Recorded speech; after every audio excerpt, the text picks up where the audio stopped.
कौन हो तुम?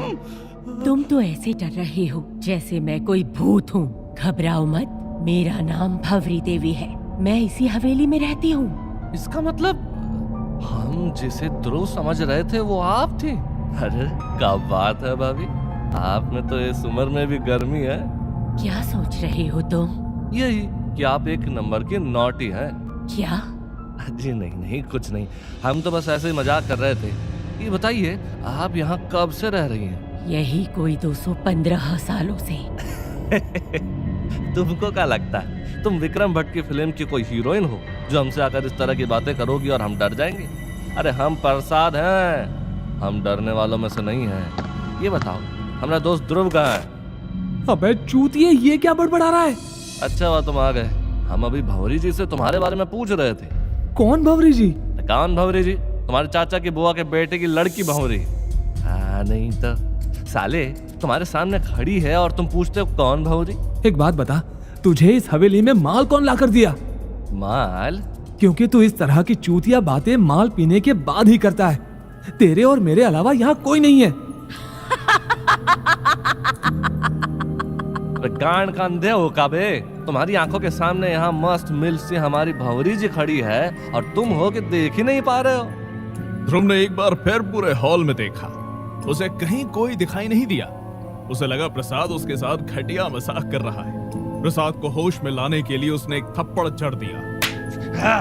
तुम्हारी माँ का साले मारा का है हमें? इसलिए क्योंकि तू सपने से बाहर आ सके। देख अपने चारों ओर, कहाँ है तेरी भंवरी भाभी? अब की बार प्रसाद ने जब भंवरी देवी की तरफ देखा तो वो वहां नहीं थी। उसे वहां ना पाकर प्रसाद चौंक गया। भंवरी वहां नहीं थी, मगर उसके हंसने की आवाज अभी भी प्रसाद के कानों में सुनाई दे रही थी। बोल, अब दिखी कोई भंवरी? यार हम सच कह रहे हैं। अरे वो भी यही थी, तुम्हारे आने से पहले हमसे बातें कर रही थी। अरे हमारी पैंट में हाथ डाल रही थी। बस आ गया ना अपने ठरकीपन पर। लगता है बहुत दिनों से तूने अपने बंटी के साथ खेला नहीं है। जा थोड़ी देर अपने बंटी की घंटी बजा ले, फिर जाकर तेरा दिमाग मुकाम पर आएगा। तब तक के लिए मैं इस केस पर ध्यान देता हूँ। इतना बोल ध्रुव वहां से आगे बढ़ गया। प्रसाद को डर लग रहा था, इसलिए वो भी उसके साथ साथ जाने लगा। ध्रुव और प्रसाद इस वक्त सीढ़ी चढ़ रहे थे कि तभी किसी ने प्रसाद के कंधे पर हाथ रखा।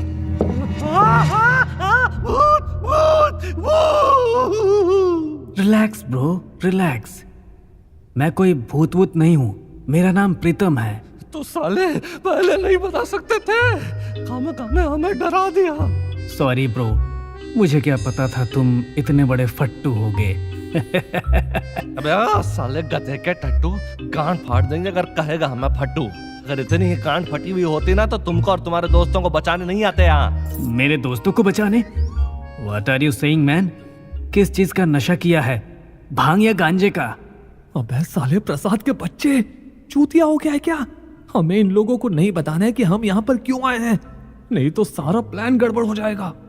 ध्रुव ने देखा कि प्रीतम के हाथ में कुछ चिप्स के पैकेट थे।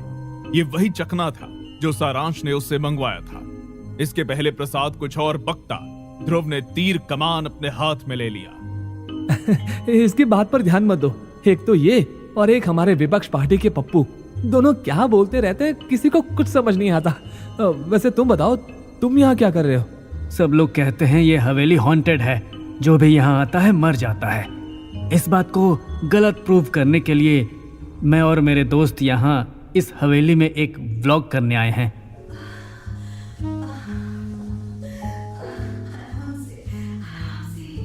अबे साले गांडू, ये तुम खड़े खड़े कैसी आवाजें निकाल रहे हो, और तो और वो भी लड़की की आवाज में। तुमको क्या लगता है बे, हमारे गले में मियाँ खलीफा के वोकल कॉर्ड फिट किए हैं? अरे खाया हम ऐसी आवाज निकालेंगे? तो फिर ये आवाज कहाँ से आ रही है? डोंट वरी, ये मेरा दोस्त है सारा और Saransh. They are just loving each other. साला ये सारांश तो इंडिया का जॉनी सिन लगता है, एक के बाद एक धड़ाधड़ मैच खेले रहा है। बाय द वे, तुम दोनों क्या भंवरी देवी के कोई रिश्तेदार हो? भंवरी देवी का नाम सुनते ही ध्रुव और प्रसाद का चेहरा पीला पड़ गया। उन्हें यकीन हो गया कि इस हवेली में सच में कोई भंवरी देवी है। प्रसाद ये नाम सुनकर डर के मारे कांपने लगा। देखा, हम बोले थे ना सच में कोई भंवरी देवी थी। अरे पर साला तुमको तो हम बस चूतिया ही लगता है। अब मरा हो अपनी गांड। ध्रुव अब भी सकते में खड़ा था। उसके लिए यकीन करना मुश्किल था। वहां तीनों सीढ़ी पर खड़े थे कि तभी उन्हें किसी के कदमों की आवाज आई। क्या यार प्रीतम, कहाँ रह गया था तू? मैं और सारा कब से तेरा इंतजार कर रहे हैं। वाह, इसकी माँ का, अगर इंतजार इतना मीठा होता है तो हमें सुबह शाम बस सबका इंतजार करना चाहते हैं। हाँ ब्रो, मैंने सुनी तुम्हारे इंतजार की आवाज। वो जरा मैं इन दोनों ब्रोज से बात कर रहा था। वैसे ये किसको पकड़ लाए साथ में? ये दोनों यहीं इसी हवेली में काम करते हैं, उस भौरी देवी की ही तरह। अब आज रात इस हवेली में हमारा ध्यान रखने के लिए एक नहीं बल्कि 3 नौकर मिल गए। खुद को नौकर सुन प्रसाद को गुस्सा आ गया। वो अपना मुंह खोलने ही वाला था कि ध्रुव ने उसको चुप करा दिया। उस वक्त ध्रुव के मन में कुछ अलग प्लानिंग चल रही थी। चलो अच्छा है। सुन बे लड़के, जल्दी से रूम में हमारे लिए एक टेबल लगा और 3 ग्लास। और हाँ, हो सके तो उस भंवरी को भी बुला लेना। क्या है कि उसके आने से मेरे दोस्त का मन लगा रहेगा। अबे साले, क्या तू भी। और नहीं तो क्या, शराब के बाद शबाब का मजा ही कुछ और है। चल अब आजा जल्दी से ऊपर। प्रीतम और सारांश वहां से निकल गए। ध्रुव अब एक बार भंवरी देवी से मिलना चाहता था। इसके पहले वो प्रसाद से कुछ कहता, प्रसाद ही उससे बोल पड़ा। साले, हमने कभी अपने बाप को एक गिलास पानी नहीं सर्व किया और ये गांडू हमको पैक सर्व करने के लिए बोल रहा है। और तुम भी क्या उन दोनों की बातों में हाँ में हाँ मिलाई दिए बे? तू समझने की कोशिश कर। हमें किसी भी तरह उन तीनों के आसपास रहना है ताकि हमारी नजर उन पर बनी रहे, वरना नजर हटी समझो दुर्घटना घटी। एक बात तो पक्की है कि भंवरी देवी सिर्फ हमसे नहीं बल्कि उन लोगों से भी मिली थी। वो हमारा वहम या सपना नहीं था भाई, वो सच में इस हवेली में है। अगर ऐसा है तो मेरे सामने क्यों नहीं आ रही है? सिर्फ तुम लोगों को ही क्यों दिखाई दे रही है? अब तुम हमारे भाई हो तो इस हिसाब से उसके जेठ हुए ना, और जेठ के सामने तो लड़के शर्माती ही नहीं है। साले, अपने घोड़े पर लगाम दे। किसी दिन तुम्हारे बहन के बाहर आने के चक्कर में तुम्हारे ही नींबू तुम्हारे हलक में ना आ जाए। अब जाकर ग्लास और टेबल का इंतजाम कर। हाँ, अरे हम अकेले काहे करेंगे बे?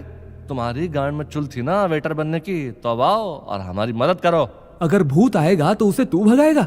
नहीं ना, तो जो काम जिसका है उसी से होगा। अब जुबान और बंटी दोनों को शांत रख और चुपचाप अपना काम कर जा। अरे यार, हम टेबल ग्लास लाएंगे कहाँ से?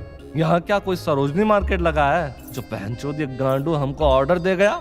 इतनी बड़ी हवेली है तो जाहिर है यहाँ किचन भी होगा। जा वहां जाकर देख, जरूर कुछ मिल जाएगा। और ये कहकर ध्रुव वहां से आगे बढ़ गया। प्रसाद के पास कोई रास्ता नहीं था, इसलिए वो अपने ग्लास हंटिंग की खोज में लग गया। हवेली में कई सारे कमरे थे। इन सबको पार कर आखिरकार प्रसाद को रसोई घर दिख गया। चलो भगवान का शुक्र है कि गिलास यहाँ पर मिल गए, नहीं तो ये बहन का घोड़ा ध्रुव हमारी गांड मारता। प्रसाद ने कुछ ग्लास उठाए और साथ में किचन में रखा एक पुराने जमाने का स्टूल भी। उसे लेकर उनके कमरे में गया जहां सारांश अपने दोस्त के साथ था। कमरे में पहुंचते ही वहां उसे ध्रुव दिखा। ये लो, आ गया सर्वेंट आपका सामान लेकर। क्या बात है, ये नौकर तो बहुत ही तेज है। जाते जाते इसे कुछ टिप देकर जाएंगे। अब खड़े खड़े हमारा मुंह क्या देख रहा है? चल फटाफट ग्लास और टेबल रख और सबके लिए एक बढ़िया सा पैक बना। साले ध्रुव के बच्चे, एक बार इन लोगों को जाने दे, उसके बाद हम तुम्हें बताते हैं। प्रसाद ने अपने गुस्से को दबाया और चुपचाप टेबल पर उस ग्लास को सजाने लगा। वहीं सारांश ने रम की बोतल निकाली और उसका ढक्कन खोल शराब की महक को पूरे कमरे में बिखेर दिया। क्या खुशबू है। अच्छा गाइज, अबे स्टार्ट मत करना, मुझे एक इम्पोर्टेंट कॉल आ गया है। कौन सा कॉल? तेरा फोन तो नहीं बज रहा। It's nature's call. साले, अभी तो पीना शुरू भी नहीं किया और तेरी पैंट गीली होने लगी। चल जा, जल्दी से टंकी खाली करके आ। अभी गया अभी आया। आज की रात बहुत मजा आने वाला है। अब तुम तो जब से आई हो तब से ही मजे कर रही हो। तुम्हारी आवाज सुन के लग रहा है जैसे तुम यहाँ पॉडकास्ट पर नहीं पॉनकास्ट पर आई हो। ये क्या बकवास कर रहे हो? हाँ, प्रसाद के कमेंट से सारा गुस्से में आ गई। वही सारांश भी प्रसाद का इशारा समझ गया था। वो उसकी तरफ गुस्से में बढ़ने वाला था कि तभी उन्हें एक जोरदार चीख सुनाई दी। ये तो प्रीतम की आवाज है।